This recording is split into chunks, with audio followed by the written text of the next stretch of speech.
I'm Susan Bluck. I'm a professor here at the University of Florida in the psychology department, and I'm the director of the UF Life Story Lab. So I've been studying people's life stories for quite some time now, how people remember the events of their lives, and over the last 5 years or more, I started thinking about, we're talking a lot about people's life stories, and kind of remembering then that every story has an ending. And so my work more recently in my lab has focused on the endings of people's stories and getting us to engage a little bit with the fact that every story has an ending. So you can see that's the title of my talk today, The End, Death as Part of the Life Story. And I wanted to start by just giving a shout out or appreciation to some of the people that I work with on my lab team, some of my collaborators, because I will be presenting some research findings as part of my talk today. I want to thank those people. A couple of them are actually here in the audience, so thanks to Emily and Krista for their contributions to the work that I'm presenting today.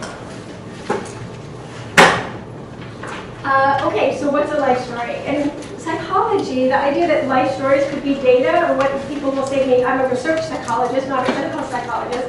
So people say, what do you mean, what is a life story? But I think as soon as I ask that question in a group like this, or actually with any normal people, not academic psychologists, I can say, tell me your life story, and you'll just start going, right? We all know what that is. We have an internal idea of what our life story is.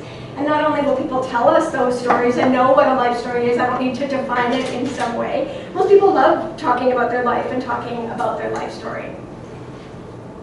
So that's what happens in everyday life. And as a psychologist, I thought, how can I capture that and really use people's life stories in a way as data? And what would I get if I did that? What would that data tell me? And I think one of the things that's really important to me is that by studying people's stories, instead of maybe getting them to do checklists of personality questionnaires, other ways of collecting data that research psychologists use, I can really get the unique voices of individuals, because everybody has a unique life story, and at the same time, everybody has a story. So there's a common humanity in the fact that we all have a story, but that we all have our own unique story. I also really like this kind of, like I said, I run a lab, I'm a researcher, and so for me stories are data, but I really like a kind of data that they're a natural mode of thought and communication. So it's not like I'm collecting data that's somehow artificial. I'm actually asking people to talk about stuff that they tell their friends about or that they tell their family about, but just come into my lab and talk to us as if you were talking to a friend or family. Let me use that as what I study as a psychologist. So people really remember their life's events and share them with other people all the time. And so that happens as part of our everyday life. And after we did some research, we really see that that's happening in every culture. So it's not in Gainesville, because we're at a story conference that we're interested in stories. It's all over America, but it's not just all over America. It's all over the world that people have this nature of telling each other stories, particularly about what's happened. That is autobiographical stories, pieces of their life, and sharing those with one another. Stories might be structured differently. They might be about different things, but everybody tells stories.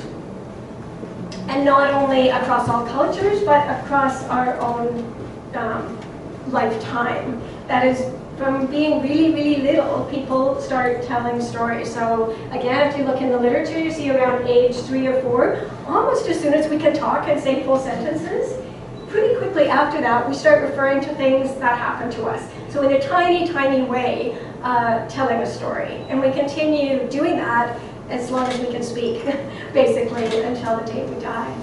One of my favorite, it always comes to my mind when I think about really little kids telling stories.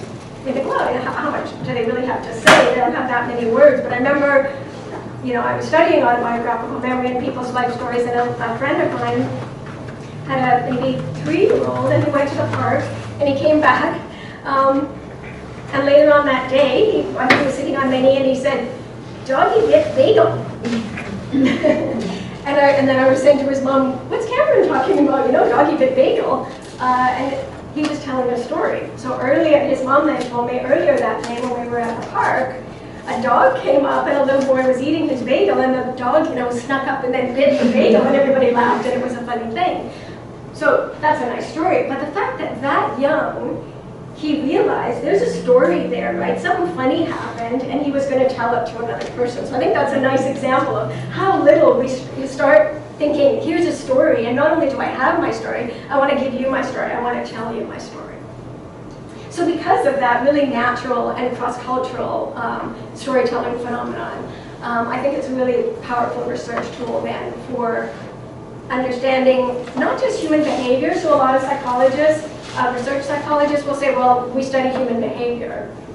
That's fine, but I also want to study in my work the human experience. And I think when we use stories, we move beyond just what people do to how they feel and think and process their lives.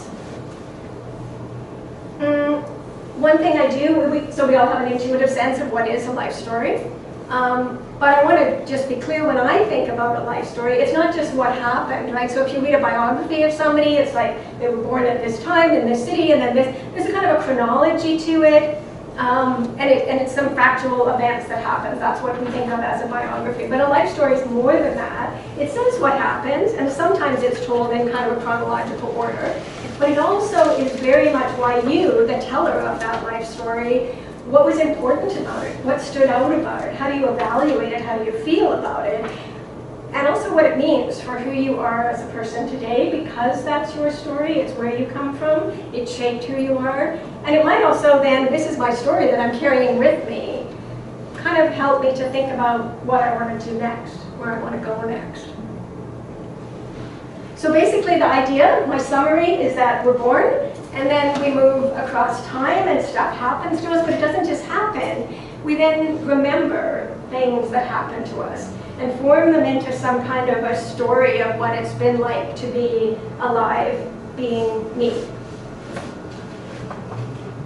So when psychologists who are interested in life stories like myself want to study them, we'll use a bunch of different techniques. But one is to ask people for these kind of central type memories in their story. So Dan McAdams, for example, has come up with a life story interview. There's a bunch of ways that you can collect people's life stories, but one is the life story interview. And some of the things that he suggests that we should do if we want to get somebody's whole life story is look at their very first thing that they can remember from their life. So what's your earliest memory? What's a defining moment that really says who you are as a person? That could be another significant part of your life story. Can you tell me about a turning point, a time when things were going along, and then that thing happened, and now things have never been the same since then? It was a turning point in your life. Also high points, we love those. Times when things were just really riding high, you really felt yourself, felt really good about life. And then low points, times when things were really difficult or challenging for you. So that's kind of what psychologists will collect from people when they're interested in their life stories. So I want to give you some, sense of those from people that I've talked to. So you can see the woman here on the beach. She's a Cuban-American woman. Her family really wanted her to have a big wedding, and we'd all come, and it would go on for days, and the Cuban-American way of celebrating. But that's not what she really wanted, and so she and her husband flew to Trinidad for their wedding and had a very small wedding with a few people standing on the beach. Beside this picture, I should have also shown you the one where in that wedding dress she dove into the water. And so she's in her wedding dress swimming in the ocean. So when she talks about that, she says, I remember getting married on the beach in Trinidad. It was such a perfect start to our marriage. So she says what happens, but she also says what it meant to her. It was such a perfect beginning then for her marriage. Well, you see the other young woman here with the snowboard. She's a Turkish woman. So at 23 years old, she left Turkey, came to Gainesville by herself, decided to do a Ph.D. So for me, just the courage of somebody deciding to leave quite a different country, come here, take on the intellectual challenge of doing a Ph.D. And then she got her Ph.D. and got a great job, postdoc at the University of Zurich. And she says, oh, I remember starting my new job in Zurich and weekend snowboarding in the Alps. I was so lucky. Right? Her life just really a high point. Look how it's coming together. And the older man that you see here is a First Nations man, how do you call it here? A Native American Indian man. And he was living at home and became sicker and sicker. He lived by himself after his two sisters had died. And he just wanted to stay home there and die when his time came. But that didn't happen. His family wasn't comfortable with him staying there because they felt he couldn't take care of himself. And so they took him to hospital at some point, and he talks about that as a low point, saying, I remember when I was too sick and I didn't want to go, but they put me in hospital, and that wasn't good. So you see really the diversity and the kinds of stuff that people talk about when you ask them for these high points and low points and to share things about their life story. And how different the stories are, how unique they are, right? But charged with all of this energy of that person's own life.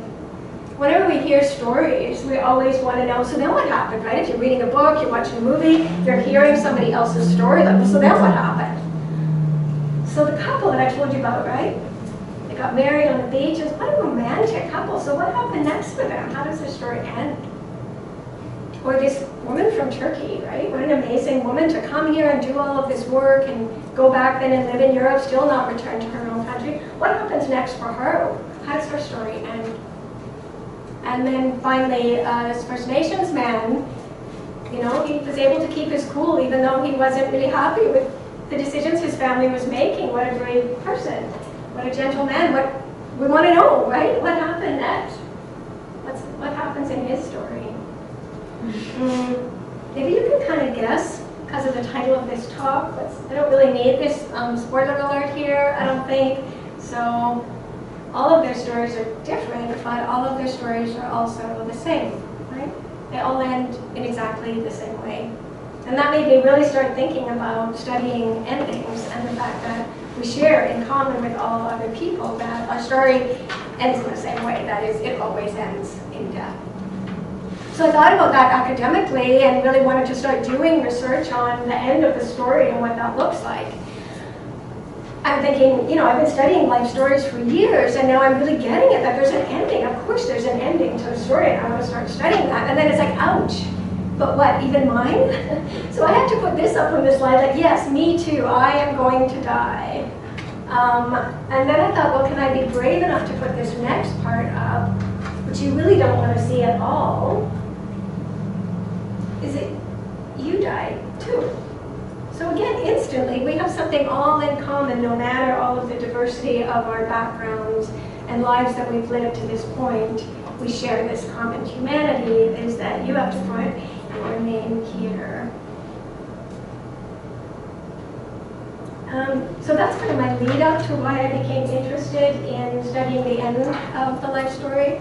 So what I want to do today is just kind of give you an introduction to that topic.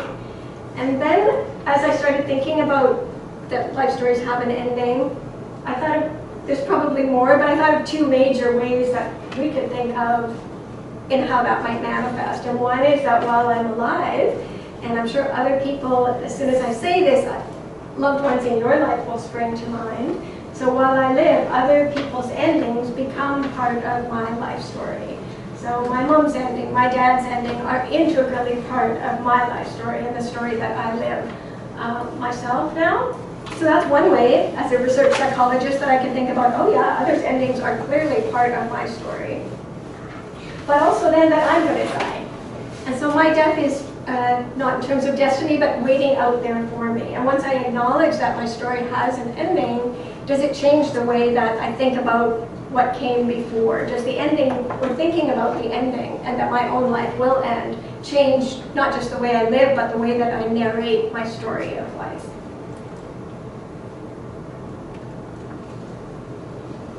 So as part of this introduction, I think it's always funny that people, you know, so-and-so died. Oh, they died. What, so-and-so died? So it's somehow, we don't really expect it still to be the ending of the story. It's kind of a surprise that you heard that somebody died. Even when they're sick, like, oh, they finally died. Like there's of course a finality to it, but we still have a sense that there could have been some other ending to the story. But there's not, you know, this will be the ending. So it's not a surprise ending at all. But I have to soften that and say, you know, each death is also unique. So when we die, if I die later on today, getting hit by a car as I walk back, or if I live to be 89 and die of cancer, That I don't know. So when I'm going to die, how that story is going to unfold of my final chapter or your final chapter, we don't know that. So there's some mystery and uncertainty there for sure, which is one of the things that makes us nervous about death. But at the same time, we know that that is the ending. Sometimes it happens very quickly. Like I said, I could get hit by a car on the way home today and boom, my life is over. And there's not really a final chapter. This kind of would be the final chapter, and then, oh, she just died after the conference. But quite often, whether it's minutes later, minutes long, or days long, or weeks long, or months or years long, there is a final chapter where we have some sense that this is the culmination time, this is the ending time for that person's life or for our own life. So we can think of not only an ending to the life story, but a final chapter to the life story. And I think one of the things is that we do that alone to some extent, and we'll have our own story of it, but we don't really do it alone. That is, we co-construct that chapter with other people often. So throughout our whole life, the stories that happen to us, the good things, the bad things, all those stories I shared with you at the beginning, like they're co-constructed with the other important people, either that you shared them with or that you told them to. We don't just have our stories and stick to them in a way. We co-construct stories across our entire life. But I'm kind of getting the hunch that particularly that last chapter, we really co-construct with other people. Because often during the last chapter of our life, we're more dependent, which doesn't have to, I don't say that in a bad way, but we're more dependent on other people, we're more integrated in other people's lives, because often they're helping us because we're sick, or we're frail, or we're elderly, and so we can't become really enmeshed in our family unit or whatever, hopefully loving unit that we're dying in that context. And so I think that even more so at end of life, we have a chance to co-construct each other's stories with our families, friends, and loved ones. Those people affect what happens to us, like whether we get placed in a nursing home or not, maybe, whether we go and move next to that adult daughter or stay here, etc. So actually what happens, but not just what happens, how we talk about it and think about it and feel about it, that is the story of what happened at the end of my life or the end of my mother's life, is something that we co-construct. And when I started thinking about that, I thought that it would be a nice lens to think about healthcare providers. I don't know if there's any with us right now, but nurses, social workers, doctors, people who work in hospitals in all kinds of different ways, people who work in nursing homes. Whether we could think of the life story as kind of a lens for how critical their work really is in our society, and what our vision is for what healthcare looks like in an ideal society, or what our dream of what healthcare would look like. That is really thinking about what role do healthcare providers play, not in just taking our blood pressure and giving us chemotherapy and all of those things, which thank goodness they can do. So all of the technical medical stuff that healthcare providers do for us. But also if we really think of healthcare providers as people who co-construct with you the final chapter of your life, I think we get a new vision of kind of in a psychosocial or a caring manner what we would want our healthcare system to look like. Not just that I want them to cure me or take care of me or give me the right medications, but that they're working with me to culminate what my life has been. So that's kind of at the level of the infrastructure, the healthcare system, or healthcare providers. But of course, all of us, regardless of our profession, are people's daughters and wives and husbands and mothers and fathers and so on. So we really help each other when those final days come. You might have a coworker or a friend who's lost someone. Really the way that you're talking to them and the way that you're interacting with them is allowing them to, helping them to co-construct, you're co-constructing with them the story of their grief, the story of what happened to their friend who they've lost, etc. So we have a role to play in helping others co-construct positive endings in their grief or even years later. And then also helping dying people. So a lot of us, if you haven't been already, will at some point in our lives be there when someone's dying, or be a primary informal caregiver for someone that we love. And in that way, we're co-constructing that final chapter with them and helping them, I would think the goal, but everybody has different goals, to have some kind of a meaningful end a story that, right, sometimes you read a book or something, it's like, yeah, it was good, but then the ending was just weird. The ending didn't fit at all. Like, that's not what I thought was going to happen. So how do we help people, co-construct with people, an end that feels meaningful, or like the right ending, the fitting ending, whatever that looks like for that person? But all of that sounds good to me. But all of that relies on us being even willing to talk about death. In a room like this, where I'm so glad that people were willing to come and talk about death, because there's such a taboo still in our society for talking about death, but whether we're able to talk about it one-on-one, or with our daughter, or with our mother who we know who's got a terminal diagnosis, etc. So none of this stuff that's kind of this ideal view of how we can help each other, or how we can benefit as a society from recognizing endings, none of it works unless we're willing to start talking about death. So we started doing some research in this area, and as I said, there's two main kind of ideas that I had about this program of research and how we can think about endings to the life story. So one is that while I'm alive, other people's endings become part of my story. So I felt like my first job as a psychologist, as a research psychologist, was to say, yeah, I think that, but is that what really happens? When you ask people about their life stories, don't they just talk about life? Do they really talk about death? Because if they don't talk about death, then I'm kind of a lame duck, right? But I'm wrong. So we asked in this study about 1,000 people we didn't say this is a study about death, it wasn't really just about death. We just got 1,000 people and said, can you complete what we call the life story matrix? That is, just tell me start from the beginning of your life till now, and tell me the top 10 things that you would want included if you were writing a life story. And then we categorized all those events in ways that I won't talk too much about the methods of how we did that, but we categorized all of those things to say, so basically what kind of events do people include when you ask them to tell their life story? And happily, people talk a lot about love, about strong personal relationships where they're feeling love in their life. They talk about achievements and their work life and give events from that. They talk about the wonder of new people coming into their life because they had kids or their kids had kids, and then the grandparents. So the births that happened that filled their life with new people. And then they talk about death.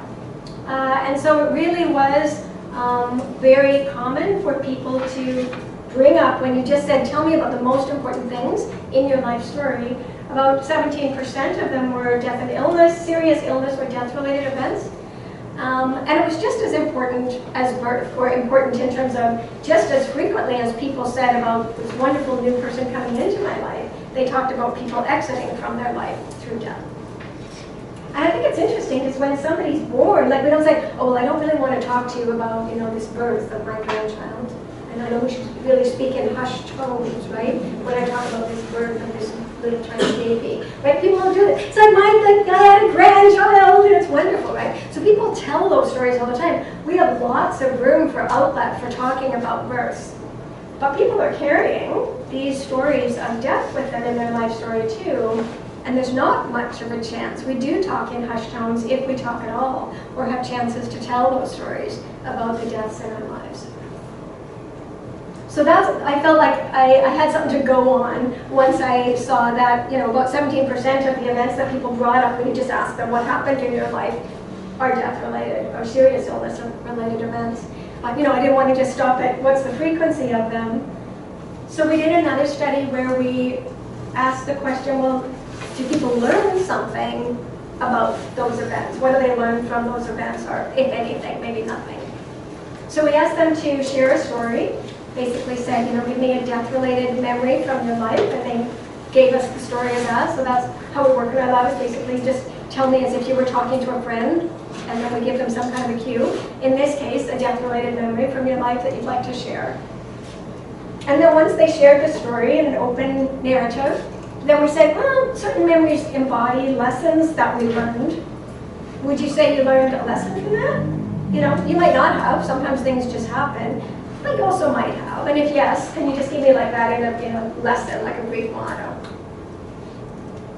Not everybody said that they learned the lesson. There was, I guess, some pressure to say I learned a lesson because somebody's asking you. So that's a bit of a methods problem. But about 85% of people said, yes, you know, I learned some kind of a lesson. So what kind of stuff did they learn?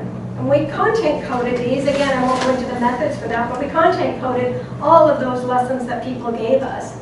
And they fit basically into these two different categories. One aspect was I learned something about life.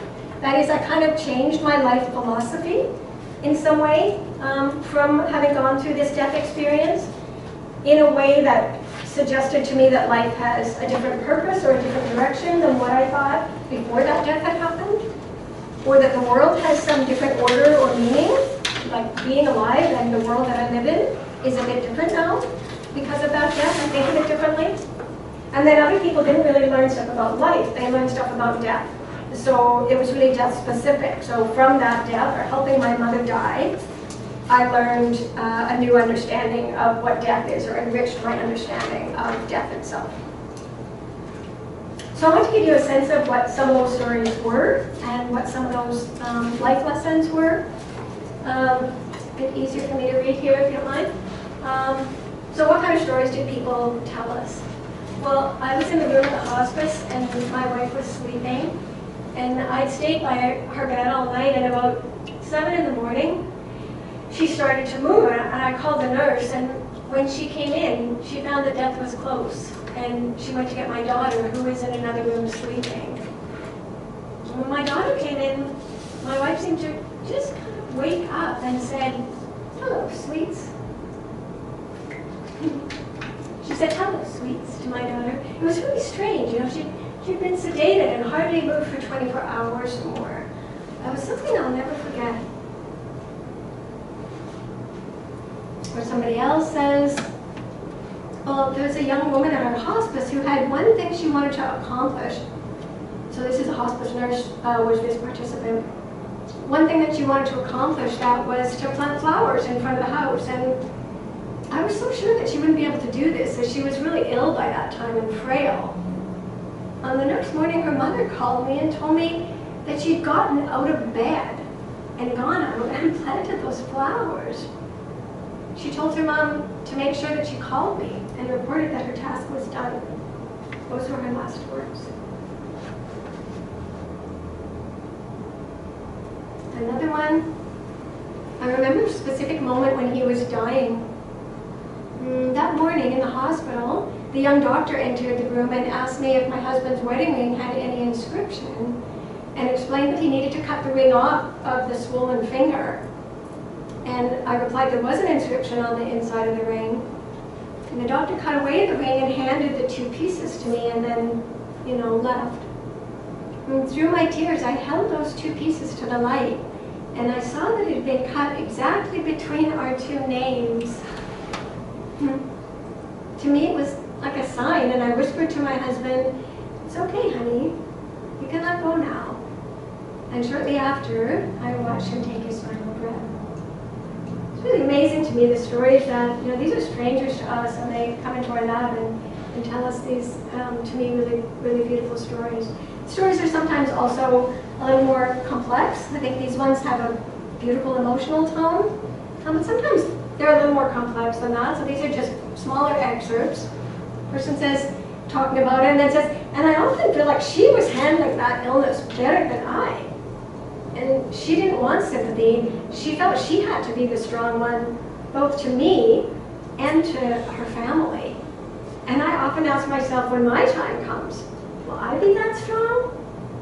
That's kind of doubting and searching a little bit. The dying person's the strong one, and the friend is the one who's feeling worried and challenging herself. And then this one I think is even a little bit more difficult. Then I remembered what he'd said to me like 3 days earlier about he was doing a good job of dying, and then I'd come in and messed it up. I felt he needed me to leave, so I went home after that, after I said goodbye. So you see, really, to me, the richness of collecting these people's stories, and the data then that we wanted to also say, well, so when people tell you stories like that, is there anything that they take away from that story that's still with them today? They have the memory of that, right? So they're telling us those memories. But did it change them in any way? Did they learn anything from it? So here's, as I said, there was some life philosophy and then some kind of death-related mottos that they came up with. So some of the life lessons you can kind of imagine in a way. Appreciate your family, never take them for granted. All is possible through perseverance. If it was meant to be, it'll be. Live each day to the fullest. Listen carefully to your friends and their needs. And the Lord is always by your side and will take care of you if you let Him. And then some of the death-related lessons that we saw. Don't drink too much, it really can kill you. Death can be peaceful. I accept death now as part of life. And life goes on right up to the point of dying.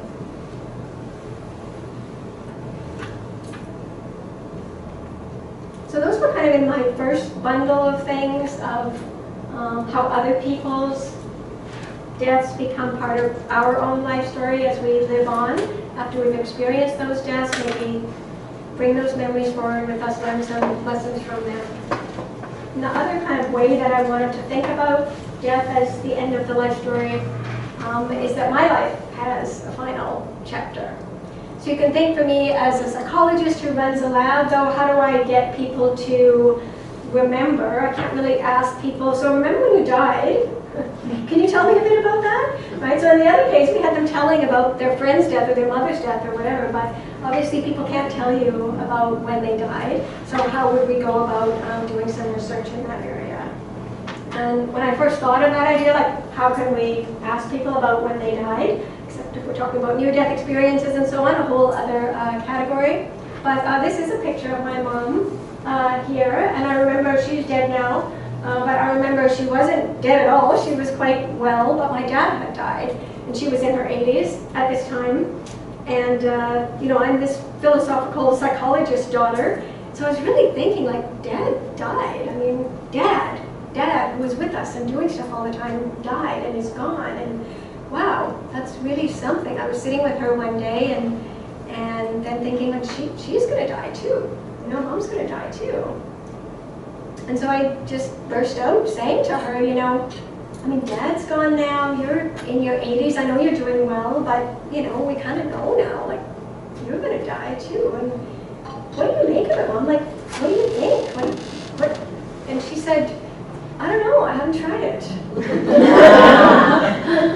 So very much a stoic Brit, wonderful practical person who I learned a huge amount from. That was her answer, and that's basically right. You know, we can't really collect the ends of stories because the people who've had the endings are gone to wherever they go or to nowhere, whatever your belief system is. But we couldn't do it that way. So I thought, what we can do is talk to people who've had a close call with death, even if they haven't died. So we did this study on brushes with death. And so we asked people from, you know, people came into our lab and we asked them, try to remember a memory from your own life that we want you to share with us in an open-ended format, like you were talking to a friend. Remember a time when, at least for a moment, you thought that you were going to die. Do you have a memory like that? Think back over your life. Do you have a memory like that? And actually, when we started this study, we thought we really want to do this, but this is going to be really hard because hardly anybody will, like one person in this room will have one or something. So it'll take us forever to collect, say, 50 people to be in our study or something like that. But we started just doing pilot testing and asking whoever would come to our study. These are actually young adults from the University of Florida. Do you have a memory? Think back about a time you almost died. At least for a moment you thought you were going to die. And actually everybody had a story. And so we didn't need to go searching high and low for people who'd had these stories. Even by the time, you know, these are college students, so they're 20 years old, they've had a time for at least a moment they thought they were going to die. So we asked them to tell that story to us, and then before they did that and afterwards, we got them to rate their anxiety. So one of the ideas, you know, in our lab in general, is that we don't just have stories, they make us feel different ways, right? Something happens to us, we don't just walk away from it. We remember that thing, and when we remember it, sometimes it brings up positive or negative emotions for us. In this case, we thought, yeah, do you still feel anxious, even just thinking about your own demise? So basically, we had people tell their story of a brush with death, and as you might have expected, from before they did that till after they did that, we were giving them some standard rating scales on how anxious do you feel, and we found significant increase in I feel anxious. Even if this thing happened 5 years ago, people are still present and anxious about that happening. But another kind of tenet of life story work is that it's not just what happened and that you remember it, it's really how you tell the story. So very much in line with the story of Gainesville, it's what your story of it is, not exactly just what happened.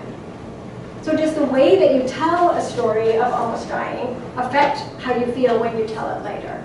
So we content coded all of the stories that people had told us to see what else is in them besides, the actual story of what happened. So these are the kinds of just overall types of stories when you ask people, 20 to 25 years old, is there ever a time in your life when you thought you were going to die, at least for a minute? The main kinds of stories that people told us about were accidents, from doing extreme sports, hanging off the cliff in Costa Rica when you were hiking with your friends and they had continued on the trail and you slipped and hung there for quite a while and didn't know if you could climb back up again. That's actually one of the guy's stories. Also, car accidents were actually the most, in that age group, the most common way that people thought they were going to die. Is that something about safe driving? Another type of story that I was sad to see what high frequency it was feeling threatened by other people. Being in a situation where somebody else had a gun or a knife or threatened the person physically, and they thought this person really might kill me. So I was actually, really sad to see the number of young students who reported violence as a time when they thought they might die. And then illness, which I'm sure we would see more if we were talking to people in midlife or late life, illness as a time, brush with death through serious illness. But so those are the general kinds of stories that we saw people telling. But I want to also give you some examples, and because car accidents were quite common, I'll give you a couple of those. So the person says, well, I was driving southbound I-75 in the rain and in a truck's blind spot, and then they suddenly started coming into my lane, and everything slowed down, and my insides turned to ice. Didn't really have any coherent thoughts, just see everything happening. And my passenger tried to warn me, but my heart literally felt like it had stopped and was about to pound outside of my chest at the same time. When I saw the oncoming car, my mind went blank and I literally froze. I could not think what to do, which way to move the car. I was in complete shock. Everything stopped for a second. And I felt like I was just hanging in time. Nothing felt real. It was a very surreal moment. I think this person really captures that feeling of really confronting death there. There's another one of a car accident. Well, I could just see this beaming red light in front of me, and then another car hit me on the driver's side and instantly totaled my car. I felt pain all over my body. I couldn't breathe. And I thought, this is how I'm going to die. My legs hurt and I was stuck. I couldn't move. And my door was completely crushed and I couldn't move. All I could do was scream. And I just wanted to see my family, my twin sister, to tell them that I love them one last time before I blacked out. So you can pay attention to that purple part, because as I said, we went ahead and content coded these stories to say, what else do people include sometimes when they talk about a time when they almost died? And does that affect how anxious they feel when they remember it now? And the answer was yes. We coded the narratives for something called love and friendship from the literature, which is just what it sounds like. So does the person kind of make reference to their closeness to others, like you see in the purple text there? Their closeness to others, their connection with other people, their love for others or others' love for them. And people who, when they were in the midst of telling this crazy story about how they almost died, also made some kind of reference to their human connection or a loving connection with others. Those people felt less anxious now when they were telling those death-related stories. So a final way that so far we've looked at this notion of I'm going to die, and my life story has a final chapter. How might that influence how I'm living now or what I'm learning from thinking about my own death and that my story has an ending? So I've done some research also on wisdom and asking people about a time in their life when they were wise. And there's always this adage, which is very nice to think about in our society, that older is wiser, but in fact, when you look at the literature, it's not really true. So we don't just automatically, as we get wrinkles, also get wisdom, like it just comes along with being old. But it might be that we have that notion of older is wiser because there's something about the life experience that we gain as we become an older person that does give us wisdom, right? So it's not just being 58 or being 88, it's what I've done along the way and how I've thought about the experiences that have happened to me. So in terms of our thinking about death, we asked people in one study, about 2,000 people, it was more of a large survey study. We asked them, so where does wisdom really come from, right? We know it doesn't really just come from age. Where does wisdom come from? So these are just people's thoughts, but what's your idea about how do people get wise? And these are the top 4. So you can see the purple one is the one that I'm most interested in today. But people said, well, you have to have a lot of different life experiences. You can't live a sort of a structured, very narrow life. You've got to have a broad spectrum of experiences, both positive and negative. Sometimes you could learn from wise individuals. So maybe there's someone in your life who's also very wise, a grandfather or a teacher, and you learn and model wisdom from that other person, and that's how you become wise. Or maybe it's dealing really just with negative events. So it's fine to have this broad spectrum and that sort of helps you, but it's really when something difficult happens and you work your way through that difficulty that you somehow come out of that with wisdom. So these were all very reasonable kinds of explanations to us about where wisdom comes from. They fit well with the literature actually. But then this one popped up, which for today's talk is the most interesting. That is, wisdom comes from having confronted our own mortality. So the notion that we gain something even from thinking that our life story has an ending. And even more particularly, when you look in the wisdom literature in psychology, there's sort of definitions of what wisdom is. And mostly, it's something about the blue bar. That is, wisdom is having a lot of knowledge, really excellent judgment, and ability to take complex situations into account, situations where there's no real answer, but to somehow be able to see what the good answer would be, the correct answer, or the most useful answer would be. So a lot of people think about wisdom that way in the literature. But recently, there's been a notion that that doesn't really quite cut it. It's very knowledge and almost intelligence-based, that way of thinking about wisdom. And instead, there's other ways of thinking about wisdom. That is that wisdom also has some, it might be that first thing, but it also, on top of that, has something to do with accepting other people, being tolerant that a lot of people see things in different ways, and then showing empathy to people regardless of their different ways of seeing things than you do.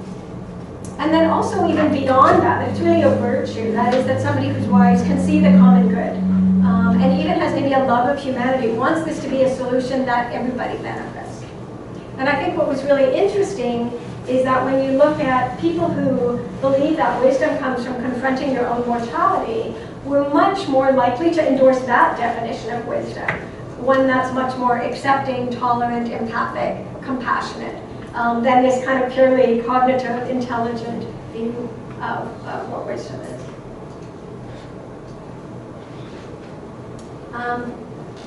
So to kind of sum that up to some extent, while I live, others' deaths are kind of a building block of my life story. They're just as important as births. We saw that from the first study I presented. They can provide meaningful lessons, so we saw people really telling important stories, but also learning insights about life and about death. Learning what it's going to be like maybe to die from watching others die or being close to other people who die. And then the other group of studies I talked about are really thinking about our own final chapter. Well, just like my mom said, well, I don't know yet, I haven't done it, but what can we glean from confronting our own mortality, realizing and recognizing that your life story has an ending, so does mine. That it's easier when we think about our death, at least easier in terms of less anxiety, in the one study I showed, in the context, when we think about our own death in the context of closeness and love, it's a little bit easier for us to think about death. And also that thinking about death may, in fact, be one of the things among many that help us on the road to wisdom. I think it's great to see this many people show up for a talk on death and dying. For me, I have to agree with Elizabeth Kubler-Ross, who was really one of the pioneers in getting people in America to start talking about death and dying. And she says here, I'm convinced that my experiences with the reality of death have enriched my life more than any other experiences. And I think that's probably true for me, and one of the reasons I'm passionate about the work that I do in the Life Story Lab, particularly the work on endings. So I hope that I've convinced you today by talking a little bit about it, that every story does have an ending. All of our stories here will have an ending of some kind. But that we really don't, remember we started from the idea that it's really still kind of taboo in our society to talk about death. When students take my death and dying class, and I'm telling my roommate, I told my roommate I'm in your class and I'm really loving it, they're like, it just sounds totally depressing to me. Why would you take a class on that? Like, what are you taking? Oh, I'm taking the sexual violence class. But you don't want to talk about death. So people are willing to talk about all kinds of other stuff, but still in our society, we, even with friends and people we care about, or sometimes mostly with friends and people we care about, we won't talk about death. So that's kind of one of our initiatives in social justice or social change initiatives in terms of the work that we do in the Life Story Lab, is to get people talking about death and dying, both through our research and bringing that out into community, and also some community initiatives that we have. So I just want to talk about some of the things that we're doing currently. One is that I teach, I've been teaching for about 10 years now, actually, an undergraduate class on death and dying. So a bunch of us talk about death for at least 15 weeks during the year, and I really enjoy teaching that class. So that's one of our outreaches. Another project is called the Comfort Shawl Project. That's really run in the College of Nursing. A couple of nursing professors came up with that, but we've been working with them as well. It's a project by which people in the community knit shawls, and then those shawls are given to the College of Nursing students, student nurses who are learning about how to deliver palliative care to people with a life-threatening or life-limiting illness. Often they go in, yeah, they're going to give in their blood pressure and they have to learn all those things, but they don't really learn how to deal with the fact that this person is dying and treat them as a human being. So the Comfort Shawl Project, the nurse kind of takes off her sense of like, I'm your nurse and I'm going to help you with this and here's your medicine and so on, and comes in and offers a shawl to the dying person that somebody in the community has knit. And so they have a very different type of caring human interchange between the nurse and the patient.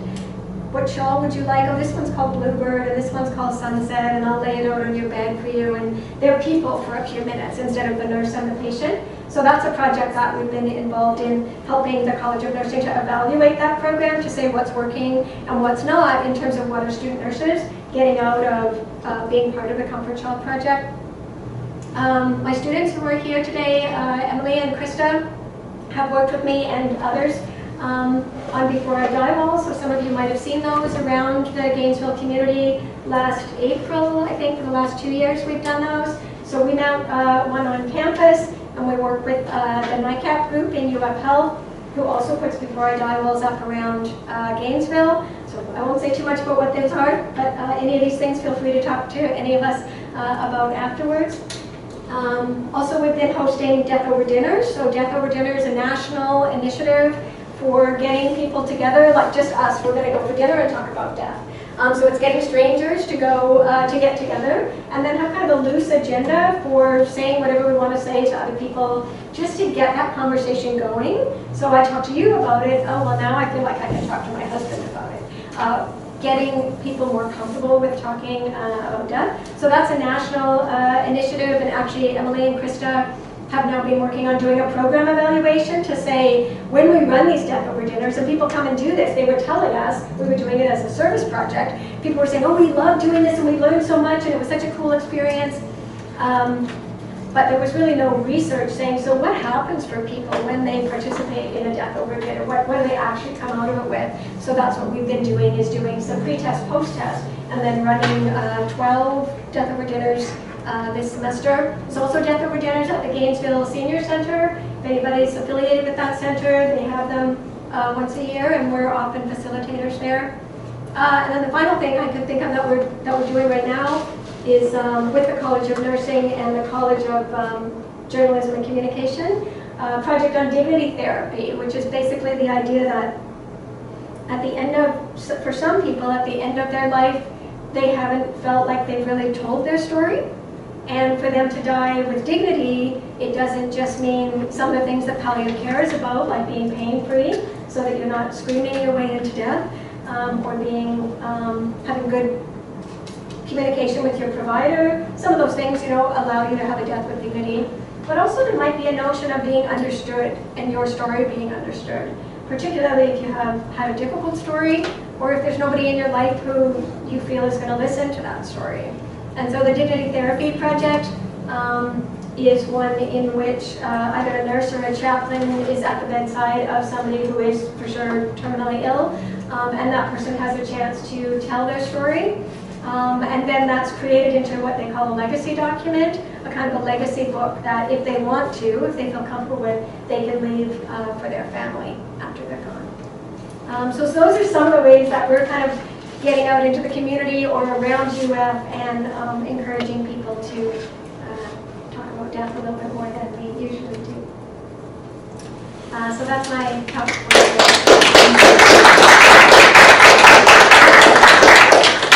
I'm very open to questions, yeah. 2 points. Yeah.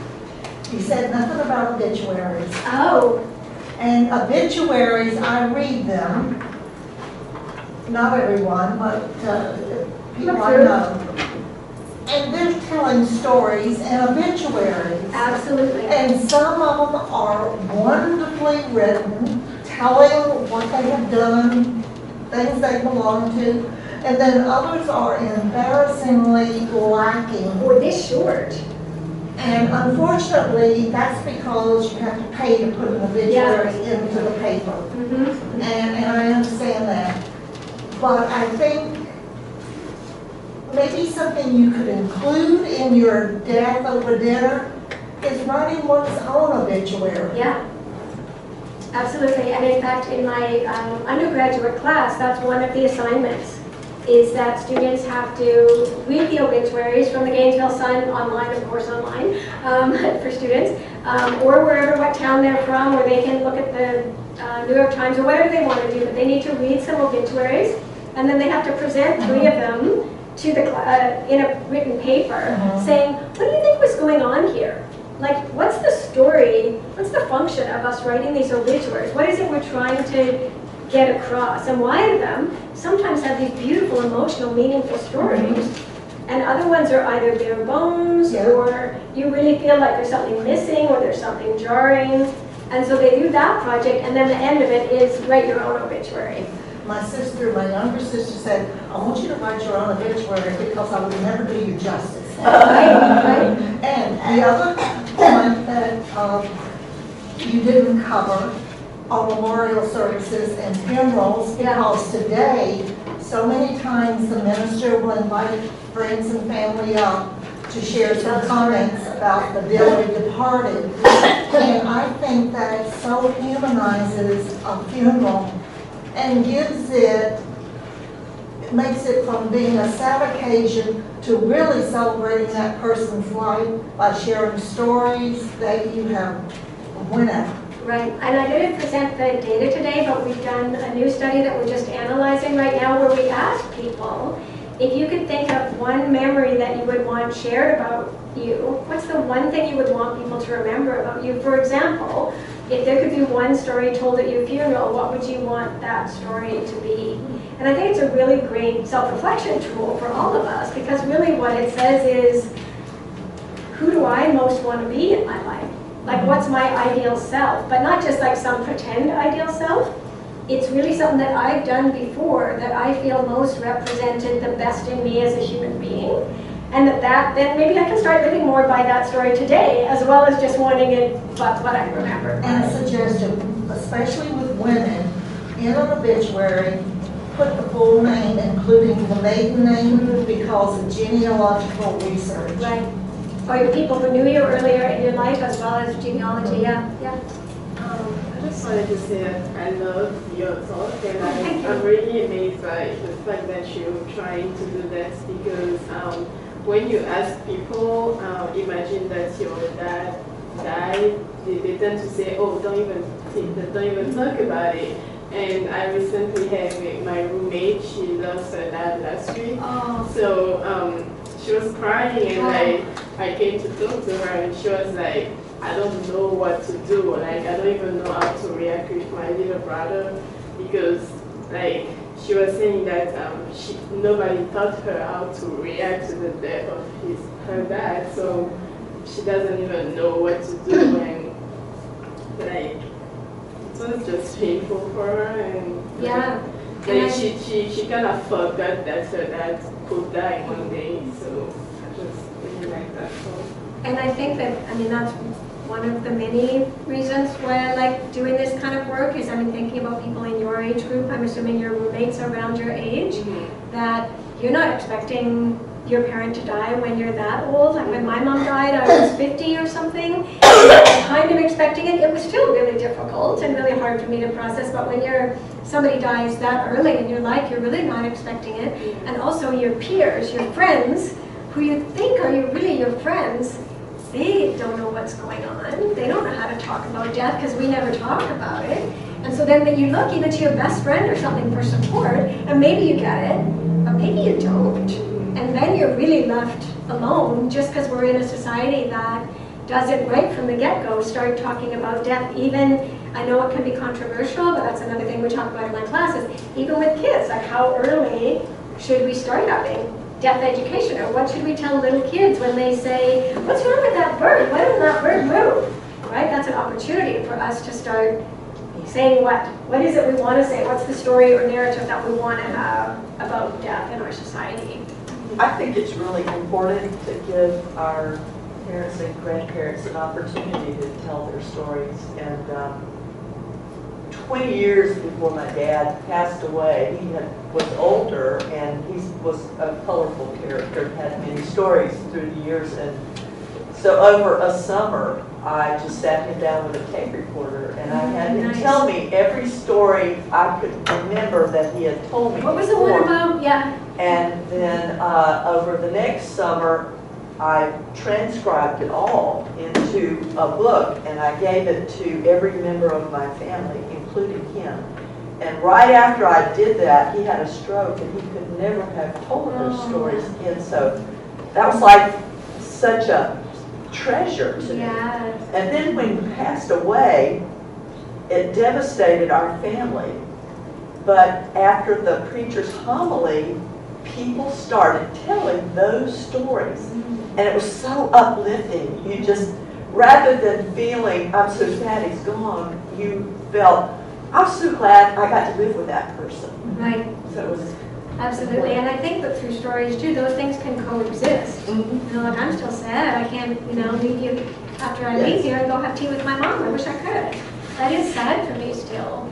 But having the stories of all that she meant to me and my sisters and my dad and our life and everything, I can be sad and feel a poignancy that we lived for so long, and then people really just disappear out of our life, and finally we just disappear. But as sad as we were all laughing. Right. Because many of them were really funny stories. But being a character. Right, yeah. It brings it all together as meaningful and human as opposed to just grief and difficulty. Yeah. I was just curious, when you talked in the beginning about 85% of people say they learned a lesson and like 15% said no. Where would you put someone, because like I had a death in my family this summer and I'm still like not sure, like I was just curious, like I'm sure there are lessons I just haven't figured it out yet, especially like I think when the holidays come up and like he's not going to be there, it's going to be like a lot. Like where would you put somebody like that? Right. I mean, part of those 15% could be they're just honest, right? So sometimes people said lessons to us like, live every day to the fullest.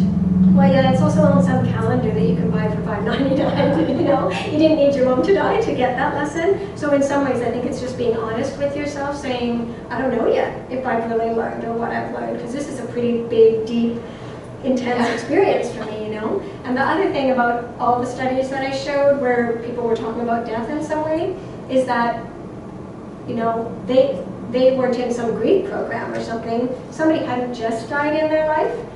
They came into the lab and then we said, remember at some point in your life when somebody died. So often those deaths are like 2 years ago, 5 years ago, 10 years ago.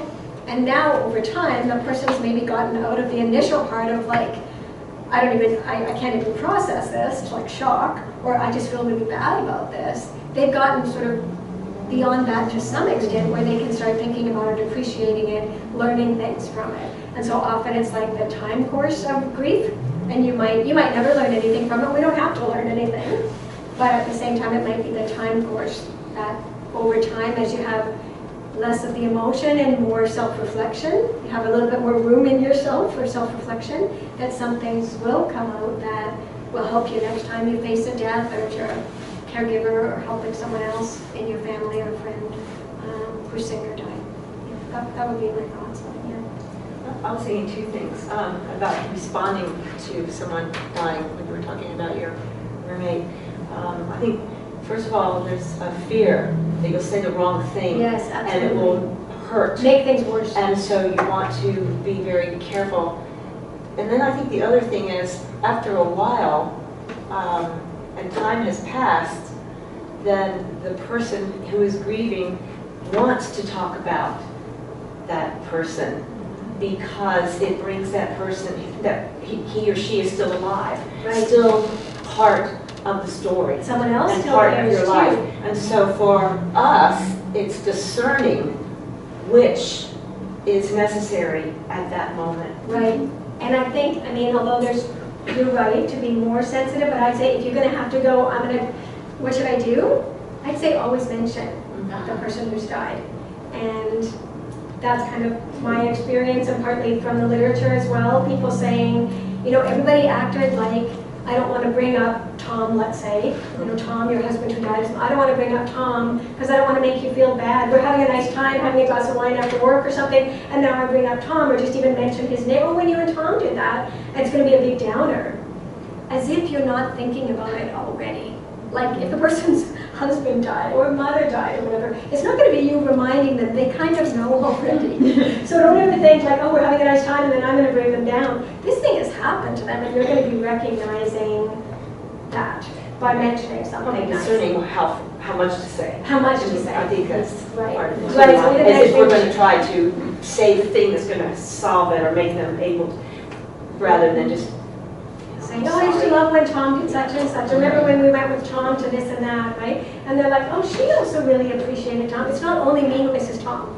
Actually, our old friends that we used to get together with, or my little grandchild, we're in this together. We all miss him, but we're all going to get through this and celebrate life together beyond Tom's death. Yeah. So I guess maybe you'd call this a turning point, and I've heard this from other people, I've experienced it myself, that in confronting my own mortality or thinking about my own death, once that really clicked in my mind and my heart, that's when I felt like I really started to live. And that's really only been in the past couple of years for me, thinking that there's not always going to be a tomorrow. These things that my purpose, my passions, whatever, what I feel like I need to share with the world, I'm not guaranteed tomorrow. Right. So that for me just really made me step out of fear, whatever felt like was holding me back to really live.